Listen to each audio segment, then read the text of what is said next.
자, 우리 옆에 분들과 인사하길 원합니다. 오늘 정말 잘 오셨습니다. 자, 은혜 받기 원합니다. 예, 감사합니다. 이 자리에 참석한 저와 여러분들의 10년 가운데 주께서 허락하시는 평안과 기쁨이 함께 하시게 되시기를 주님의 이름으로 축복합니다. 오늘 우리가 읽은 본문을 보면 하나님께서 다윗에게 한 가지 명령을 내리시는데요. 자, 블레셋 민족이 그일라라는 지역에 쳐들어왔으니 다윗이 와서 그들을 구원하라는 명령을 내리십니다. 자, 그런데 엄연히 따졌을 때 지금 다윗에게 내려진 명령은 좀처럼 순종하기 어려운 명령인데요. 왜냐하면 다윗은 지금 사울 왕의 끝없는 추격 속에서 생명의 위협을 받고 있기 때문입니다. 사실 유다 땅은 우리가 생각했을 때는 참 대단한 땅인 것처럼 느껴질 수 있지만 사실 이 면적으로 따졌을 때 우리나라로 치면 이 강원도보다도 이 작은 땅이거든요.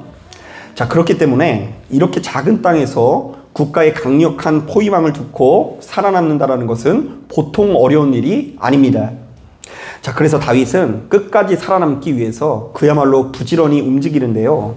그는 사무엘이 있었던 라마라는 지역에 가서 피신을 하기도 하고요.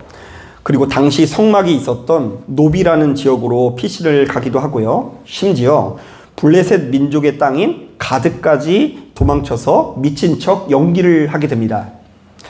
사실 엄연히 따졌을 때 블레셋은요, 다윗의 원수 아닙니까? 자, 다윗은 유다의 군대 장관으로서 일평생 블레셋과 무수히 많은 전투를 치룬 사람입니다.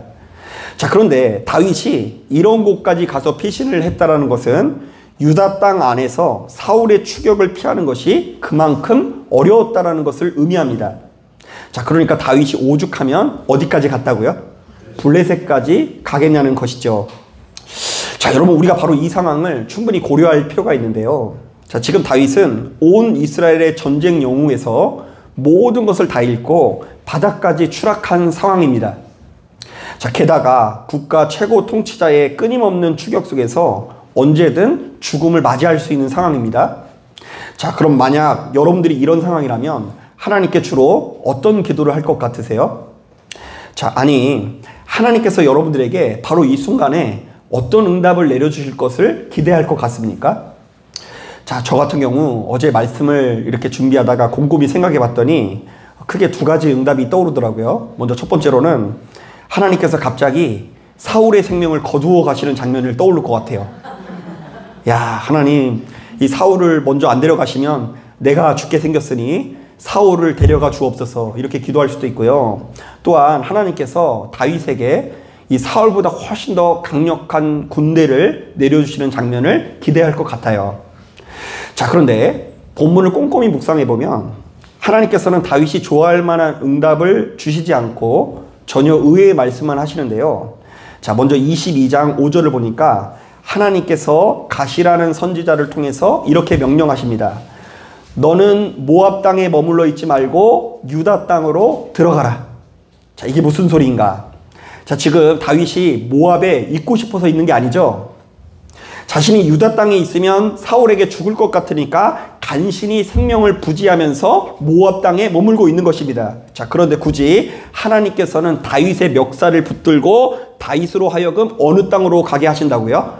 유다 땅으로 들어가라고 명령하십니다. 자, 그래서 다윗은 어쩔 수 없이 하나님 말씀에 순종해서 유다 땅으로 들어가긴 들어가는데요. 당연히 유다 땅 깊은 곳으로 들어가지는 못하고요. 유다 남부지방에 위치한 헤렛 수풀로 도피하게 됩니다. 왜냐하면 본래 이 지역은 수풀이 우거진 수풀로서 사울의 추적을 피해서 은신하기에는 그야말로 최적의 장소이기 때문입니다. 자, 그런데 이게 웬일입니까? 자, 이 다윗이 정말 어려운데도 불구하고 하나님께 순종해서 유다 땅으로 들어갔어요, 안 들어갔어요? 예, 들어가긴 들어갔는데 헤렛 수풀에 간신히 숨어있는 다윗에게 이번에도 좀 부담스러운 명령을 하세요. 이번에는 블레셋 민족이 그일라라는 지역에 쳐들어왔으니 하필이면 누구에게 가서요? 다윗에게 가서 그일라를 구원하라고 명령을 내립니다. 사실 여러분, 엄연히 상식적으로 보았을 때 지금 그일라 지역의 백성들을 구해야 되는 사람은 누구예요? 사울이 훨씬 더 힘이 세잖아요. 사울이 왕이지 않습니까? 자, 그런데 하필이면 목숨을 위협받고 있는 다윗에게 그일라로 가서 구원하라고 명령합니다. 사실 군대 장관이었던 다윗 입장에서는 이미 알고 있어요. 그나마 헤렛 수풀에서는요, 숨어 있기가 참 좋았어요. 산림 지역이기 때문에. 자, 그러나 그일라로 들어갔다가는 자신이 위험해진다는 것이 정말로 군사적으로 보았을 때는 상식 중에 상식이었나 봐요. 그래서 3절을 보니까 다윗의 수하들도 한결같이 이렇게 말합니다. 우리가 유다 땅을 밟는 것 자체가 가슴 졸이는 일인데 블레셋을 치러 그일라 간다라는 것이 도대체 말이 됩니까? 자, 다윗의 참모들이 지금 찬성을 해요? 반대를 해요? 네, 누가 보더라도 반대할 일이라는 거예요.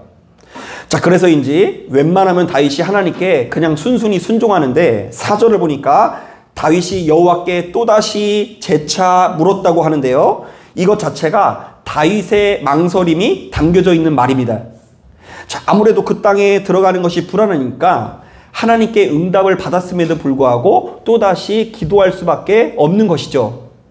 자, 그러나 하나님께서는 이번에도 변함없이 다윗이 순종하기 어려운 명령을 합니다. 너는 일어나 어디로 가라? 그일라로 가라. 자, 그러자 신실한 다윗은 결국 하나님의 명령에 순종하여 그일라로 가서 큰 전투를 벌이는데요. 참 다행스럽게도 다윗은 바로 이 전투에서 큰 승리를 거두고 블레셋이 빼앗아간 가축들을 다시금 찾아오게 됩니다. 자, 저는 개인적으로 본문의 이야기가 여기서 끝났으면 참 좋겠다는 생각이 듭니다. 자, 다윗이 자신의 안위를 생각하지 않고 하나님께 순종했더니 큰 승리를 거두었다.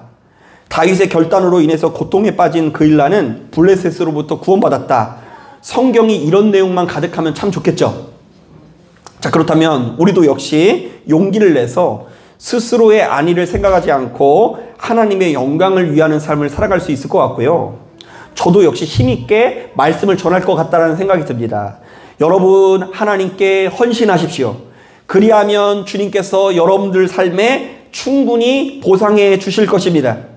여러분들은 반드시 큰 승리를 거두게 될 것을 믿으십니까? 하면서 이 굉장히 힘있게 말씀을 전할 것 같아요. 자, 하지만 그 뒤에 내용을 보면 우리의 예상과는 전혀 다른 이야기가 펼쳐지는데요. 자, 먼저 7절을 보니까 다윗의 대적 사울이 박수를 치며 환영하는 내용이 나오죠. 하나님이 그를 내 손에 넘기셨도다. 한번 따라해 보겠습니다. 하나님이 그를 내 손에 넘기셨도다. 이거 누구의 고백이에요? 네, 다윗의 고백 아니에요. 사울이 이제 누가 보더라도 이 다윗은 동안에 든 쥐다. 그러니까 이번이야말로 자신이 다윗을 죽일 수 있는 절호의 기회가 왔다고 하면서 출병하기 시작합니다. 또한 계속해서 말씀을 묵상해보면 다윗이 목숨을 걸고 지켜줬던 이 그일라 사람들이 결국 누구의 편에 서죠? 다윗을 배신하고 사울의 편에 서게 되는데요. 아마도 그일라 사람들이 보았을 때는 여전히 다윗보다 누가 더 힘이 셌던 것 같아요? 사울이 힘이 세 보였던 것 같습니다. 그래서 다윗은 또다시 도망자 신세가 되어서 십황무지라는 곳에 피신을 가게 되죠. 자, 그러니까 얼핏 보았을 때 다윗은 하나님의 명령에 순종해서 그일라로 갔지만 바로 그 땅에서 아무것도 얻어내지 못한 것처럼 느껴지는데요. 자, 게다가 그는 그일라 백성들을 위해서 그야말로 목숨을 걸었지만 결국 돌아오는 것은 배신이었다라는 점에서 상당히 뼈아프게 느껴지기도 합니다. 자, 그래서 만약 우리에게 미래를 미리부터 알 수 있는 능력이 있다고 한다면 과연 이렇게 처절한 배신을 각오하고 그일라로 갈 수 있는 사람이 몇이나 되겠습니까? 자, 아무리 하나님께서 말씀하셨어도 그일라로 가는 것은요, 정말로 쉽지 않은 일이라는 생각이 듭니다. 사실 여러분, 우리가 늘상 기대하는 삶은 큰 어려움 없이 순조로운 삶이고요. 이른바 우리의 인생에 큰 실패나 굴곡 없이 형통하게 사는 것이야말로 가장 아름답게 여겨지지 않습니까? 자, 어떤 면에서 신앙을 가진 우리들이 기대하는 축복은 항상 이러한 범주에 있는 것 같기도 합니다. 여러분, 이런 얘기 들어보셨어요? 내 영혼이 잘된 같이 뭐가 잘 되고요? 범사가 잘 되고 나는 끝까지 마침내는 건강까지 하길 원합니다. 이게 우리들의 기도 제목인 경우가 많아요. 자, 그런데 오늘 우리가 읽은 본문에 등장하는 다윗은 시종일관 큰 어려움 없이 형통한 길이 아니라 늘상 손해를 보는 불편한 길을 걷게 됩니다. 하나님께서는 다윗을 그의 인생에서 가장 위험한 땅으로 인도하시고요. 또한 그의 인생에서 가장 불편하고 초라해질 수 있는 땅으로 인도하고 계신데요. 성경은 바로 이런 내용을 통해서 오늘날 우리들에게 어떤 메시지를 전하는 것일까요? 자, 아주 간단합니다. 하나님의 백성들은 늘상 자기가 하고 싶은 대로 사는 것이 아니라 하나님의 뜻대로 살아야 된다라고 증언을 하는데요. 이른바 세상 사람들은 이 땅에서 잘 먹고 잘 살고 순조로운 길만을 걸어가려고 할 뿐더러 바로 그러한 삶을 가르쳐 성공한 인생으로 여기지만, 예수 믿는 우리들은 늘상 자신에게 주어진 사명을 자각하면서 때로는 그것을 이루기 위해서 불구덩이에 들어갈 수 있는 믿음을 가져야 한다는 것입니다. 자, 한번 따라해 보겠습니다. 예수 믿는 우리들은 사명에 붙들린 인생이 되어야 한다. 여러분, 사실 천주교에서는 예배라는 것을 예배라고 부르지 않고 미사라고 부르는데요. 이때 미사라는 말은 보내다, 파견하다라는 뜻을 가진 라틴어 미사에서 유래된 말입니다.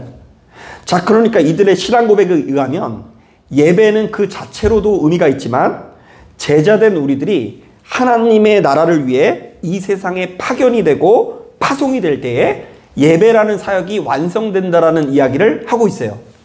자, 한번 따라해 보겠습니다. 예배드리는 우리들은 세상에 파송이 되어야 한다. 자, 저는 이 같은 의견에 상당히 공감을 하는데요. 왜냐하면 우리가 성경을 묵상해 보면 하나님께 부르심을 받은 믿음의 백성들은 저마다 한 가지 미션들이 주어지기 때문입니다. 자, 이제 하나님을 만난 믿음의 백성들은 그때부터 순조롭게 살아가는 것이 아니라 그때부터는 도무지 견디기 어려운 한 가지 미션들이 주어져요.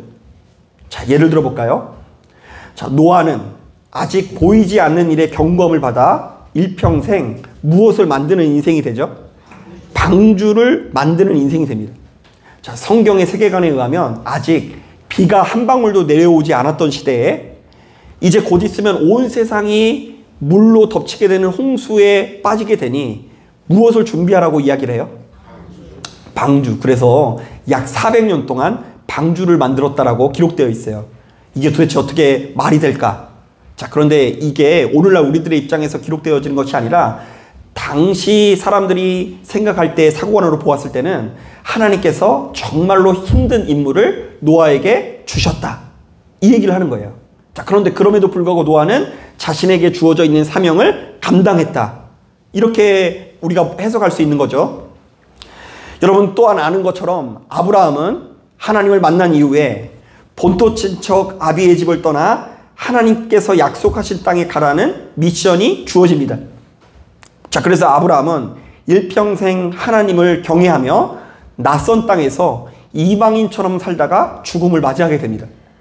그래서 이제 이 아브라함이 죽기 직전에 그 땅을 사는 장면이 있는데요. 거기 보면 굳이 돈을 주지 말라고 하는데도 불구하고 이 아브라함이 돈을 주면서 아주 공손한 태도로 그들의 앞에 자신을 낮추는 모습을 보게 되는데요.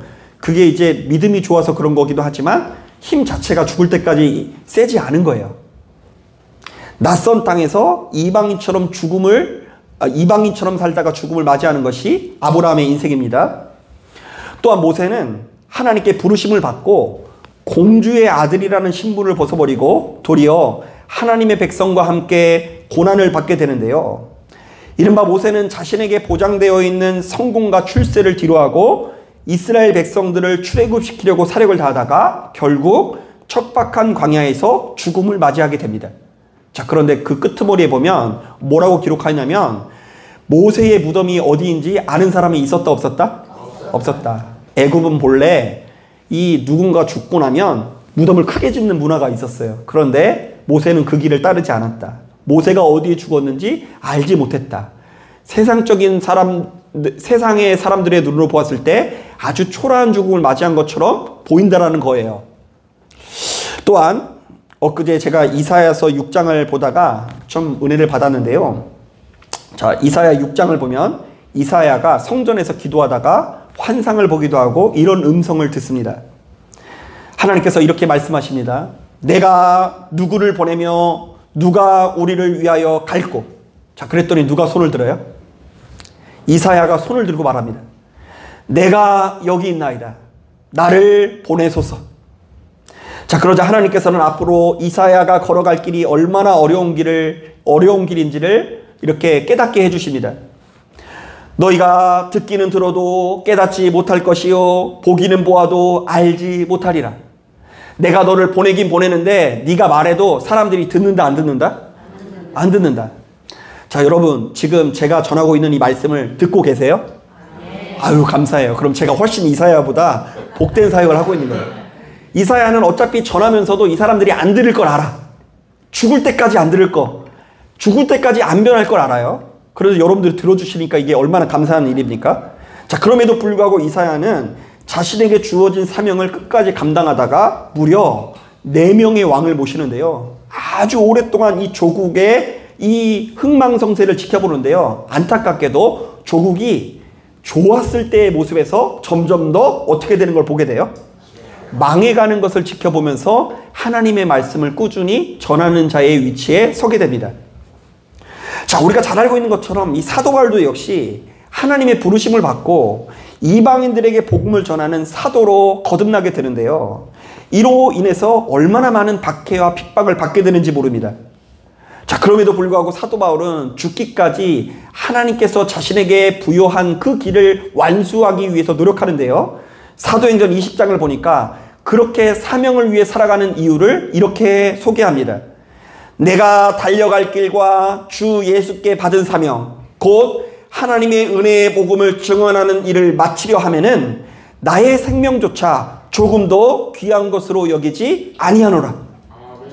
자, 그러니까 무수히 많은 믿음의 백성들이 하나님을 알게 되면서 그 삶의 방향이 완전히 달라지게 되는데요. 앞서 언급한 대로 세상의 사람들은 이 땅에서 잘 먹고 잘 살고 잘 즐기는 것이 가장 높은 수준의 가치라고 한다면, 하나님께 부르심을 받은 우리들은 이전과 전혀 다른 새로운 사명을 소유하게 되어 자신의 생명조차 조금도 귀하게 여기지 않게 된다는 것입니다. 자, 그런데 이것은 놀랍게도 우리 주님께서도 마찬가지였습니다. 자, 요한복음 12장을 보면 예수께서 이제 곧 자신의 죽음이 자신이 엄청난 고난을 당하고 죽음에 직면한다라는 것을 깨닫고 이렇게 기도하십니다. 아버지여, 나를 구원하여 이 때를 면하게 하여 주옵소서. 자, 이것은 예수께서 십자가를 짊어지고 싶다는 거예요? 아니면 짊어지기 싫다는 거예요? 네, 싫다는 거예요. 하나님, 저 못하겠습니다. 도저히 못하겠습니다. 이거 누가 감당합니까? 이거 도무지 할 수가 없습니다. 자, 그런데 그 뒤에 보면 이렇게 또 기도합니다. 그러나 내가 이를 위하여 이곳에 왔다라는 것을 저는 알고 있습니다. 한번 따라하겠습니다. 내가 이것을 위하여 이때에 왔나이다. 자, 그러니까 예수님께서 걸어가신 십자가의 길은 주님께서 능력이 많고 인내가 많아서 아무런 어려움 없이 걸어간 길이 아니라 예수께서도 피하고 싶은 길이셨지만, 그러나 주님께서 이렇게 어려운 길을 끝까지 걸어가실 수 있었던 이유는 주님께서 그것을 자신의 사명으로 여기셨기 때문입니다. 이른바 자신이 이 땅에 온 것은 십자가를 짊어지기 위해서 온 것이라는 사명감으로 그것을 끝까지 완수하셨다라는 이야기입니다. 자, 여러분, 예수 믿는 우리들은 이 땅에서 잘 먹고 잘 살고 잘 즐기는 것을 우리 인생의 유일한 목표로 여겨서는 안 됩니다. 세상 사람들이 돈 좋아한다고 해서 우리도 역시 시종일관 돈만 좋아하고, 세상 사람들이 노는 거 좋아한다고 해서 우리도 역시 시종일관 노는 것만 좋아해서는 안 됩니다. 자, 그렇다고 여러분 오해하지 마세요. 돈이 필요 없다거나 놀면 안 된다라는 이야기를 하는 것이 아니에요. 오로지 돈만 밝히고 내 인생의 유일한 소망이 이 땅에서 시종일관 노는 것에만 머물러 있으면 안 된다라는 이야기입니다. 이른바 예수 믿는 우리들은 이 땅에서 잘 먹고 잘 사는 것을 뛰어넘는 더 높은 수준의 가치를 소유하고 있어야 하고요. 또한 하나님께서 부여한 사명을 감당하기 위해서는 때로는 불구덩이에 들어갈 수 있는 용기와 희생을 가져야 한다는 이야기입니다.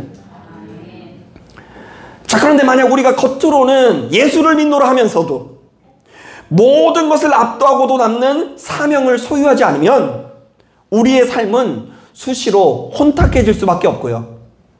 또한 하나님의 나라는 좀처럼 굳게 세워지지 못하고 여러 가지 공격으로 인해서 쉽사리 넘어지게 될 것입니다.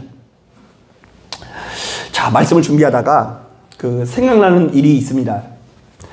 일전에 함께 신앙생활 하던 자매가 교회에 오다가 갑자기 큰 은혜를 받습니다. 여러분, 이런 일이 생기면 목사 입장에서 참 좋겠죠. 성도들이 이런 성도들만 오면 참 좋을 것 같아요. 그냥 오기만 하면 뭐 하지도 않았는데 갑자기 폭포수 같은 눈물을 흘리면서 은혜를 받아요. 자, 그러니까 이 자매가 교회에 나오는 것이 어찌나 기쁜지 그 자매의 표현대로 의하면 자신이 지금 일주일 동안 교회 나가는 재미로 인생을 산대요. 그러니까 5일간 죽어라 일하고 주일 와가지고 눈물 한 바가지 쓰고 나면 뭔가 몸이 개운해지고 가뿐해지는 것 같아서 교회 나오는 재미로 인생을 산대요. 여러분들에게 그런 축복이 열리게 될 줄로 믿습니다. 자, 그런데 그 자매가 그때까지는 좋았는데 이제 열심히 교회 나오다 보니까 제가 한 가지 사역을 맡기게 되었는데요. 4명에서 5명 정도 또래 청년들을 이끄는 제가 마을 리더로 임명을 해보았습니다. 자, 그런데 이때부터 이 자매에게 고난이 시작되는데요. 4명이나 5명 정도 되는 이 마을을 이끄는데도 골치 아픈 일이 생겼을까요? 안 생겼을까요? 마음에 상처가 됩니다. 그래서 하루는 저에게 찾아와 이런 이야기를 하더라고요. 전도사님, 저 이제 그만하고 싶어요. 저 요새 마을 리더 맡으면서 교회 나오는 것도 싫어지고 있어요. 교회 나오는 재미로 인생을 산다고 하더니 이제는 그 마을 때문에 교회에 나오는 것이 이제 싫어진다는 이야기를 하는 거예요. 자, 그러니까 저도 뭐라고 해요. 교회 나오기가 싫어진다니까 그냥 그만두고 싶으면 그만두라고 했죠. 그랬더니 너무 기뻐하면서 마지막에 이런 말을 하더라고요. 그런데 전사님, 저는 겨우 마을 하나 맡는 것도 이렇게 힘든데 전도사님은 어떻게 그렇게 기쁜 마음으로 목회를 하세요? 그래서 제가 그 얘기를 듣고 뭐라고 했는지 아세요? 야, 내가 기쁜 마음으로 목회하고 있다고 누가 그래? 나도 그냥 뭐 도망가지 못하고 그냥 하는 거지. 여러분, 많은 분들이 오해하는 것이 있는데요. 우리가 교회를 다니면서 수시로 이런 이야기를 듣지 않습니까? 예수를 믿고 구원받는 것은 복음을 영접하는 것인데 이때 복음은 어떤 뜻이라고요? 기쁜 소식이다. 이게 틀릴까봐 말을 못하시잖아요, 지금. 복음이라는 말이 어떤 의미가 있다고요? 기쁜 소식. 그렇다 보니 상당수의 성도님들이 우리가 이제부터 예수를 믿고 교회를 다니면 이 안에는 힘들고 괴로운 일이 하나도 없고 그야말로 무조건 기쁨이 가득하고 천국처럼 느껴질 거라고 이렇게 생각하시는 분이 많이 있어요. 그래서 이제 제가 가장 긴장되는 성도님이 어떤 분이냐면 그 옆에 있는 어떤 교회를 다녔는데 그 교회 너무 시끄럽고 문제가 가득한데 이 교회 오니까 분위기가 너무 좋다라고 하시는 분들 볼 때 이 긴장부터 돼요. 곧 있으면 시험에 들겠구나. 제가 분명히 말씀드리지만 만약 그런 마음으로 교회 생활을 하면 정말 큰 낭패를 볼 수 있습니다. 왜냐하면 우리가 아무리 하나님을 믿는다고 할지라도 죄된 인간이 모인 자리에서는 항상 소리가 나는 것은 당연한 일이고요. 또한 근본적으로 이 성경이 말하는 복음은 무조건 하하호호하는 기쁨이 아니라 우리 안에 있는 어둠을 몰아내는 기쁨을 의미하기 때문입니다. 그런데 우리가 예수 믿고 내 안에 가득한 이 어둠을 제거하는 길이 때때로 얼마나 힘이 든지 모릅니다. 차라리 예수 안 믿고 자유롭게 살아가는 게 더 편할 수도 있어요. 괜히 예수 믿었다가 그냥 자꾸 사랑해야 된다 그러고 용서해야 된다 그러고 괜히 예수 믿었다가 그냥 우리 마음 가운데 있는 출세, 성공, 욕망, 쾌락 이런 거 내려놓지 못하고 여전히 세상을 아끼고 사랑하는 모습을 보이면서 그것의 가책을 느낄 때마다 야, 예수 그냥 믿는 것이 정말 쉽지 않구나 이것을 느낄 때가 한두 번이 아닙니다. 그래서 1차적으로 많은 분들이 초반에 교회에 와서 그냥 폭포수 같은 은혜를 받다가도 교회 일 한두 가지 하다 보면 다 그냥 웬만하면 다 떠나가는 경우가 많이 있어요. 그래서 저도 그냥 자신 있게 여러분 교회 일 하십시오. 그러면 무조건 승리할 것입니다. 이렇게 얘기를 못 하겠는 게 뭐냐면요. 교회 안에 깊숙이 들어오면 들어올수록 상처받는 일이 한두 가지가 아니기 때문이에요. 아무것도 안 하는 것이 가장 속 편할 수 있어요. 또한 지금 이 시대는 굳이 교회가 아니더라도 워낙에 재밌고 즐겁고 유익한 것이 많다 보니까 틈만 야면 세상을 향해 떠나갈 수밖에 없는데요. 어찌 보면 이 세대 자체가 주님의 자녀로 산다는 것이 정말로 쉽지 않다는 생각이 듭니다. 돈 있으면 천국이에요. 돈 있으면 천국. 돈 있으면 즐거울 것이 얼마나 많은지 몰라요. 교회 나오는 것보다 더 재밌고 즐겁고 여러분들에게 쾌락이 될 만한 일들이 세상에 너무나 많이 있어요. 여러분 주일날 교회만 나오니까 그걸 잘 모르는 거예요.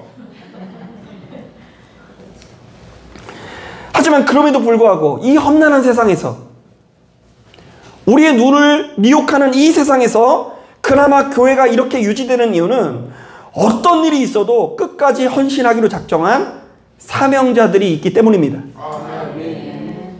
일단 교회가 유지되기 위해서 목사부터가 여러 가지 유혹을 넘어서 매일같이 사명감을 가지고 말씀을 준비하고 전해야 되죠.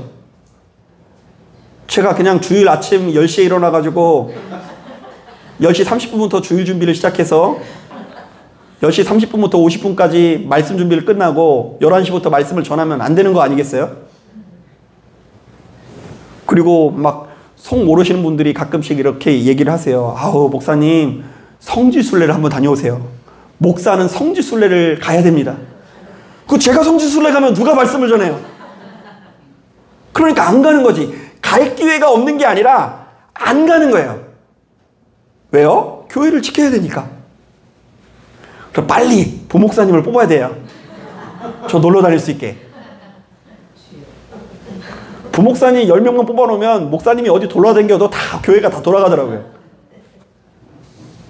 그리고 이 자리에 참석한 성도님들도 여러 가지 유혹과 미혹을 넘어서 이 교회가 주님의 몸이라고 고백을 하면서 교회를 향한 마음이 하나님을 향한 마음이라고 고백하면서 헌신하고 수고하니까 교회가 교회되는 것 아니겠습니까?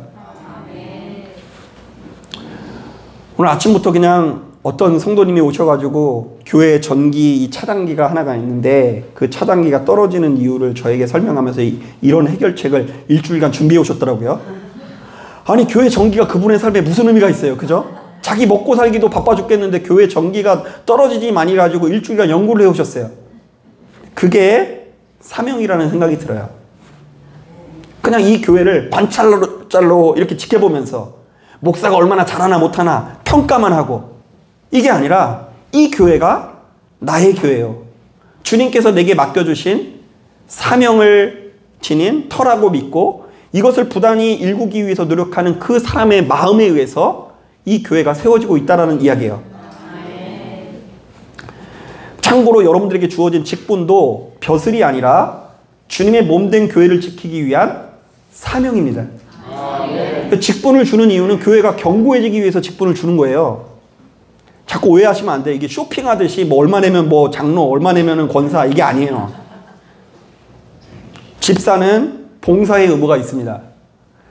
그래서 교회 안에서 이 막 밥 먹는 거로 인해서 이렇게 말씀 듣고 이러는 것에 소홀히 여기면 안 되니까 봉사의 직무를 집사라는 것을 줘가지고 이렇게 하나님의 말씀이 전해지는 것이 순조롭게 전해지기 위해서 교회가 견고해지기 위해서 집사라는 직분이 생겨지고 이 권사라는 것은 이 가르침의 사역이라는 의미가 있는데 사실은 이 가르친다는 게 참 부담스러운 거예요. 권사님들이 뭐 앞에서 기도하십시오 이러놓고 자기가 기도 안 하면 안 되잖아요. 그죠? 오로지 하나님만 바라보십시오 이러면서 막 어디 캬바라 같은 데 가가지고 춤추고 있고 막 이러면 그 덕이 하나도 안 되잖아요. 가르친다라는 것은 굉장히 올무가 되는 거예요. 그런데 왜 권사라는 것을 주냐? 그렇게 살아가는 몇몇 사람들을 묶어둬서 교회를 견고하게 하기 위해서예요. 그리고 현대 교회에서는 권사라는 것은 그 11조를 하는 교인으로서 교회의 재정적인 직무를 감당함으로써 교회를 견고하게 한다는 의미가 담겨 있어요. 또 장로는 또 어떤 의미가 있냐? 기둥이라는 의미가 있어요. 그냥 장로는 여러 가지로 해석할 수 있지만 어른, 기둥. 근데 무슨 기둥이에요? 남이 치고 올라오는 거 막는 기둥이 아니에요. 막 무슨 박힌 돌을 뭐 굴러온 돌이 뭐 뺀다 뭐 그런 얘기 있잖아요. 그거 기둥이 아니라 교회가 흔들릴 때마다 하중으로 버티는. 그 삼손이 기둥을 딱 뽑으니까 막 무너지잖아요. 그 이방의 신전이. 그런데 그 교회가 흔들리지 않게 버티는 그 기둥 역할을 하는 것이 장로예요. 장로님 부담스럽죠? 자, 그런데 오늘 우리가 읽은 본문을 보니 다윗도 역시 사명에 붙들린 인생인 것이 분명해요. 그래서 그도 역시 그일라로 내려가라는 하나님의 명령에 순종할 수 있었는데요. 이른바 세상적인 눈으로 볼 때 다윗이 그일라로 내려가는 것이 참으로 어리석은 일이었지만 다윗은 절대로 포기할 수 없는 사명감에 이끌려 그일라에 거주하는 주민들을 지켜낼 수 있었다라는 것이죠. 자, 그런데 놀라운 것은 지금 당장에는 다윗이 하나님께 순종한 덕분에 엄청난 손해만 벗고 그야말로 고생만 한 것 같지 않습니까? 이제 지금 당장에는 그일라로 간 덕분에 이 헤레스풀을 넘어서 10황무지, 벌써 이름도 안 좋죠? 10 뭐라고요? 황무지로 가게 됐어요. 이 손해본 것 같아요. 그런데 본문을 꼼꼼히 읽어보면 꼭 그렇지만 않은데요. 사무엘상 기자는 다윗의 결단 이후에 그에게 내려진 응답들을 이렇게 소개하고 있어요. 자, 우리 다 같이 우리 약속이 담긴 하나님의 말씀을 보라고 믿고 14절 말씀 같이 한번 읽어볼게요. 14절 시작. 다윗이 광야의 요새에도 있었고 또 십광야 산골에도 머물렀으므로 사울이 매일 찾되 하나님이 그를 손에 넘기지 아니하시니라. 쉽게 말하면 하나님께서 누구 편이시라고요? 다윗. 아까 여러분 기억나실지 모르겠지만 이 다윗이 그일라를 구원한다라는 얘기를 듣고 사울이 막 그러잖아요. 하나님이 내게 그를 넘기셨다. 하나님이 누구 편이라고 이야기해요?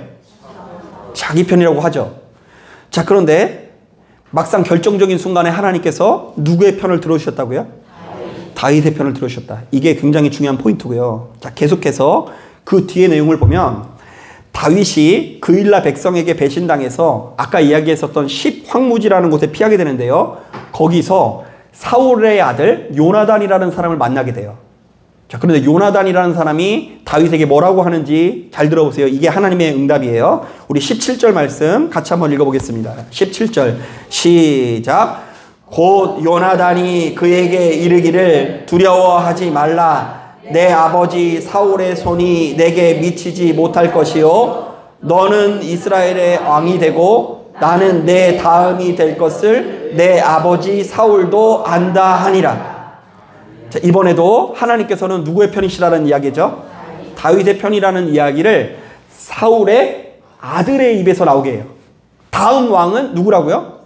너다. 네가 왕일 것을 내 아버지 사울도 알아서 저렇게 흥분하고 있는 것이다 라고 말하는 거죠. 결국 다윗의 헌신과 수고를 전능하신 하나님께서는 받으셨다라는 이야기고요. 바로 이때 다윗의 왕권이 결정되었다라는 이야기예요. 다윗의 왕권이 언제 결정되었느냐?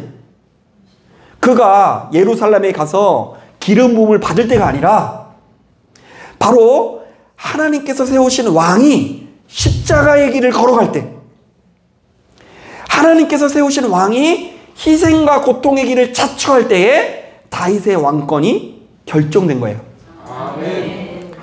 그래서 여러분, 이 루터라는 신학자는요, 루터라는 종교개혁자는 오로지 십자가의 신앙만이 참 신앙이다라는 주장을 했는데요. 이 말은 당시 로마 교황청을 중심으로 한 영광의 신학의 대척점에 놓여져 있는 개념입니다. 영광의 신학. 예수 믿으면 높은 곳으로 올라갈 것이다. 예수 믿으면 부자가 될 것이다. 예수 믿으면 성공할 것이다. 이게 영광의 신학이라고 한다면 루터가 말하는 십자가의 신학은 우리가 예수 믿기 때문에 고통을 자처해야 된다. 남이 가지 않는 길을 걸어가야 된다. 세상 사람들과 전혀 다른 길을 걸어가야 된다라고 하는 것이 루터가 말하는 참신학이에요. 여러분, 성도는, 사명자는 항시 언제나 자신의 사명을 감당하기 위해서 십자가의 길을 걸어갈 수 있어야 합니다. 교회 일을 하다 보니까 불편해요. 내 맘대로 살 수 없어요. 그런데 그것이 우리에게 주어진 사명이고 우리에게 주어진 십자가라고 한다면 그것을 능히 감당할 수 있어야 된다는 것입니다. 여러분, 바로 이 말씀을 붙들고 내가 살고 싶은 대로만 살지 말고 내 본성대로만 살지 말고 내 계산대로만 살지 말고 사명에 이끌린 인생이 되길 바랍니다. 여러분, 잘 들으세요. 부모가 돈이 아무리 많아도 부모로서의 사명감이 없으면 자녀를 제대로 키울 수 없죠. 돈이 아무리 많으면 뭐예요? 사명감 없이 이리저리로 휘둘리다가 자녀를 방치하게 될 거예요. 여러분, 통치자가 권세가 아무리 높아도 통치자로서의 선한 사명감이 없으면 나라를 제대로 경영해 나갈 수가 없습니다. 선한 마음이 있어야 돼요. 그리고 목사가 말을 아무리 잘해도 은사가 아무리 뛰어나도 부르심을 받은 자로서의 최소한의 사명감이 없으면 영혼을 좋은 길로 인도할 수가 없는 것입니다. 그 TV에 나오면 TV를 틀어보면 그냥 아무런 대본이나 원고 없이 자신의 말을 술술 쏟아내는 연예인들이 얼마나 많이 있어요. 그런데 말을 잘한다고 해서 누구나 다 하나님의 말씀을 전할 수 있는 것은 아닙니다. 마찬가지로 예수 믿는 우리들이 그 어떤 경우에도 흔들리지 않는 자기만의 사명 없이 살아간다거나 설령 자신에게 주어진 사명이 있더라도 그것을 정말 별거 아닌 것처럼 경홀히 여긴다면 우리는 좀처럼 생명을 누릴 수 없고요.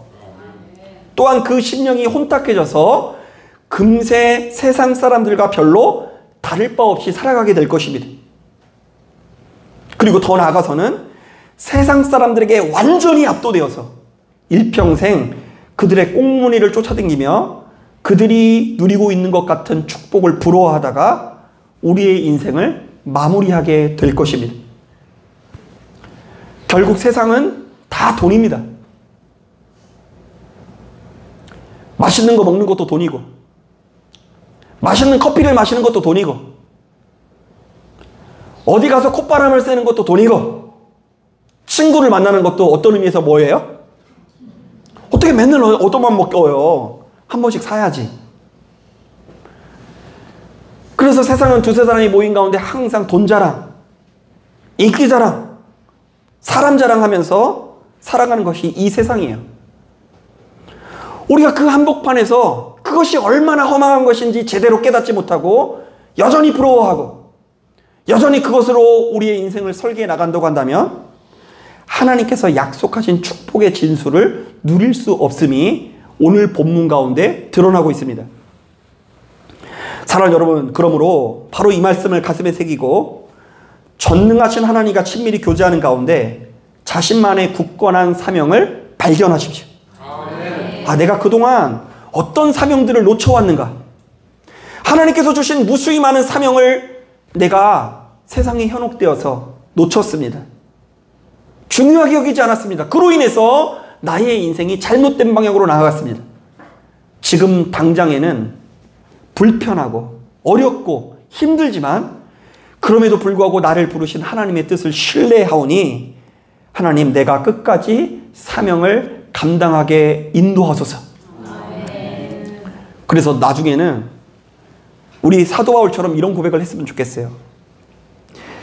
내가 주께서 내게 맡겨주신 사명을 감당하는 일에는 나의 생명조차도 조금도 아끼지 아니하겠노라. 솔직히 말하면 저도 나의 생명조차 아끼지 않는다고? 뭐 그렇게 말하는 것이 참 부담스러워요. 그러나 진짜 저에게도 그런 말씀을, 하나님의 말씀을 제대로 전해야 된다라는 사명감이 있는 게 사실이에요. 이제 저 나름대로 이제 어떤 이 목회의 철학이나 이 방향이 좀 정립이 되는 것 같은데, 가만히 보면 사람이 내 뜻대로 변화되는 게 아니고 정말로 하나님의 뜻대로 이 변화되는 건데, 그 가운데 이제 목사로서 할 수 있는 것이 결국엔 참된 말씀을 전하는 것 외에는 할 수 있는 것이 없다라는 생각이 들더라고요. 그래서 그것을 놓지 않기 위해서 저 나름대로 이 최선을 다하고 있어요. 때를 얻든지 못 얻든지. 그러면서 이제 아까 이야기했었던 이사야서 6장이 위로가 되는 거예요. 하나님께서 이사야를 부를 때 말씀해 주시잖아요. 야, 네가 전하긴 전해도 아무도 안 들을 거야. 아무도 안 변할 거야. 다 사람들은 세상에 이 즐겁고 유익한 것들을 쫓아서 따라가게 될 거야. 너는 되게 고독해질 거야. 이렇게 말씀하시는 하나님의 말씀이 저를 향한 하나님의 말씀인 것처럼 느껴져요. 그건 여러분들이 안 된다라는 얘기가 아니라 때를 얻든지 못 얻든지 내가 끝까지 해야 되는 게 이게 사명인 거구나. 여러분, 자기의 사명을 발견하시고 세상 사람들과 똑같이 살아가는 것이 아니라 하나님께 부름을 받은 자의 거룩함과 능력이 여러분들에게 나타나게 되시기를 주님의 이름으로 축복합니다. 자, 기도하겠습니다.